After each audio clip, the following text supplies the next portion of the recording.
je vous prépare un lait végétal maison. Donc, j'ai commencé par mettre une grosse cuillère de beurre d'amande cru.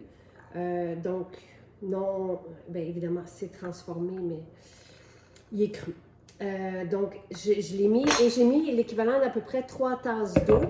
Je rajoute du lin moulu parce que ça fait un lait onctueux, un lait végétal onctueux. Moi, je mets un peu de sirop d'érable, ce n'est pas nécessaire, surtout si on va mettre de la vanille, par exemple. Donc, la vanille va un peu sucrer. Et même si je le fais au chocolat, je mets quand même un peu de vanille. De la vanille sans alcool. Je mets 3-4 dattes. Du sel iodé. Et je vais mettre mes protéines. Donc, je vais prendre 2 cuillerées à table de protéines. Ça, là, on y va là, selon nos besoins en protéines. Si on est... ben, vous voyez que mes cuillerées à table, c'est un peu plus que ça. J'en mets beaucoup.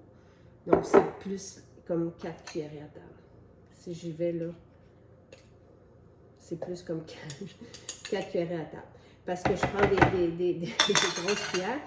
Et, tu sais, on y va selon nos besoins en protéines. Tu sais, donc, moi, je ne prends pas de protéines autres. Ben, je vais prendre des noix, ça, mais je suis végétalienne. Donc, je ne prends pas de protéines animales. Donc, je mise beaucoup sur les protéines végétales et j'aime celles-ci. Donc, qui n'ont pas de goût. C'est vraiment que l'ingrédient de la protéine de riz.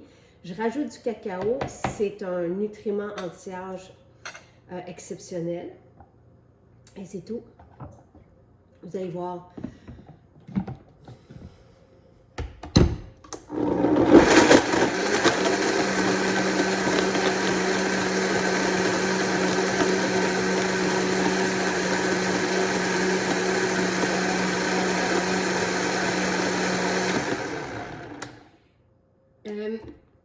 J'aurais pu, j'ai déjà fait la même chose avec des fraises, ça fait un lait à la fraise vraiment délicieux aussi. On pourrait mettre, si c'est par exemple pour nos enfants, on pourrait mettre une banane congelée, là, ça refroidit en même temps, ou on peut mettre, mais voici, santé. Et moi, ce que je fais après, c'est que je vais garder mon lait au frigo, donc 3 jours. Là, je ne l'ai pas mis à grande vitesse là, au Vitamix pour enlever les graines du fond, mais voilà, ça fait le lait végétal nutritif.